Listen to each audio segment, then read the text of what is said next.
জামিন দেওয়ার মতো অনেক ইনগ্রেডিয়েন্টস ছিল এবং আমি মনে করি এটা উনি জামিন পাওয়ার অধিকারী। উনি যখন পুলিশ কাস্টডিতে ছিল তখনই এই হত্যাকাণ্ডের ঘটনাটা, ওনাকে যখন ইনভলভমেন্ট দেখায়, যখন ওনার রাষ্ট্রদ্রোহ মামলা যেটা ছিল, রাষ্ট্রদ্রোহ মামলায় মহামান্য হাইকোর্ট যেদিন জামিন দিয়েছেন ওনাকে, সেই জামিন দেওয়ার দুই দিন পরে কিন্তু এই মামলাগুলো ওরা সোনারেস্ট হিসেবে দেখিয়েছে। পর্যন্ত সাক্ষী শুরু হয়েছে, সাক্ষী শেষ হতে অনেক দিন। এটা জামিনের সাথে এই ট্রায়ালের কোনো সম্পর্ক থাকে না। হিয়ারিং হয়ে আসছে, সরকার পক্ষ সময় নিতে নিতে এই পর্যন্ত গড়িয়েছে। অ্যাটর্নি জেনারেল সাহেবের নাম দিয়ে এতদিন পর্যন্ত গড়িয়েছে। আজকেও তারা সময় চেয়েছিল এবং কোর্ট কিন্তু বলছেন আমি জাজমেন্ট দিয়ে দেব।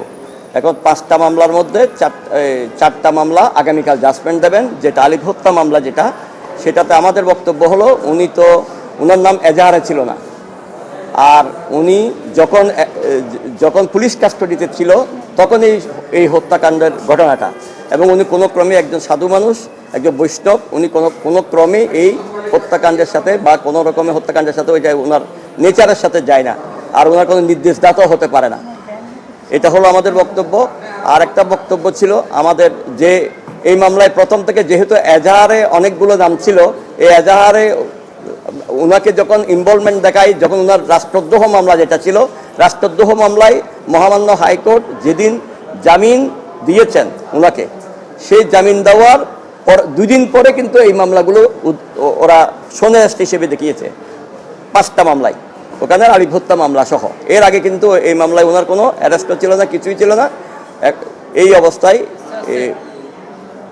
এটা আর কি, এটা এখন আমাদের বক্তব্য হচ্ছে কোর্ট যেটা মনে করেছেন সেটা উনি এটা জামিন আবেদন নামঞ্জুর করেছেন।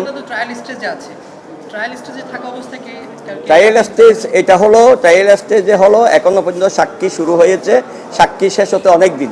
এটা জামিনের সাথে এই ট্রায়ালের কোনো সম্পর্ক থাকে না। ট্রায়াল স্টেজে যেটা হয় সেটা হলো 561 হয়তো এটা গ্রাউন্ড হতে পারে, কিন্তু ওই গ্রাউন্ডটা কিন্তু এখন আসবে না। জামিন যে কোনো সময় হতে পারে, জামিন দিতে কোর্টের কোনো রকমের বাধা হতে পারে না। সাক্ষী শুরু হয়ে গেছে জামিনের জন্য, এটা কোনো বাধা হতে পারে না। বাকি চার মামলাটা কি? বাকি 4 মামলা ছিল ভাঙচুর, ওই আপনার পুলিশি কাজে বাধা, সরকারি কাজে বাধা, এগুলোই ছিল বাকি 4 মামলা।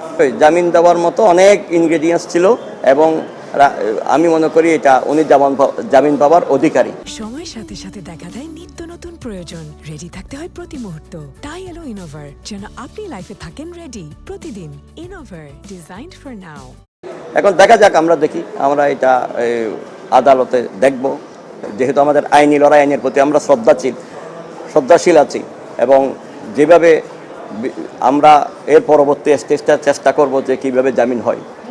আমি কোর্টের প্রতি শ্রদ্ধা রেখে বলছি, কোর্ট যে অর্ডার দিয়েছে আমরা সেটা মাথা পেতে নিলাম। কোর্টের অর্ডারের প্রতি আমাদের কিছু বক্তব্য নাই। গভর্নমেন্ট যেটা বললেন, রিফিউজ করলেন, এই বলে আলিফ হত্যা মামলাটা রিফিউজ করলেন যে এটা সাক্ষী শুরু হয়ে গেছে, এই স্টেজে জামিন দেওয়া যাবে না। এটাতেই আমাদের অবজেকশন ছিল। কোর্ট যখন বললেন যে আমি মেরিটে যাইনি, আমি সাক্ষী যেহেতু শুরু হয়ে গেছে সেই জন্য দিইনি, আমাদের অবজেকশন ছিল এটাই আমরা বললাম যে সাক্ষী শুরু হওয়া কোনো গ্রাউন্ড না 498 জন্য। 498 এটা হলো 561 গ্রাউন্ড। আমাদের হাইকোর্টে এখন একটা ট্রেডিশন আছে যে সাক্ষী শুরু হয়ে গেলে 561 অ্যাপ্লিকেশন গ্রহণ করা হয় না, কিন্তু সাক্ষীর বেলায় এটা হইতে পারতো যে সাক্ষী শেষ পর্যায়ে চলে এসেছে, সাক্ষী শুরু হয়েছে কিন্তু এখনও মানে পুরোপুরি শুরুই হয়নি, এই স্টেজে জামিন দিতে পারতেন। আর আলিফ হত্যা মামলায়, এই মামলাতে এই আসামি চিন্ময় প্রভু তখন জেলে ছিলেন। একটা লোক জেলে থাকা অবস্থায় কিভাবে একটা অপরাধের সাথে জড়িত হতে পারে? আমরা তো দেখি অনেক রাঘব বলে জামিন হয়ে যায়। চিন্ময় প্রভু এমন কোনো অপরাধ করেন নাই যে জামিন না পাওয়ার মতো। আমরা এটাতে অসন্তুষ্ট, তবে কোর্টে যে অর্ডার দিয়েছেন সেটা আমরা মেনে নিছি।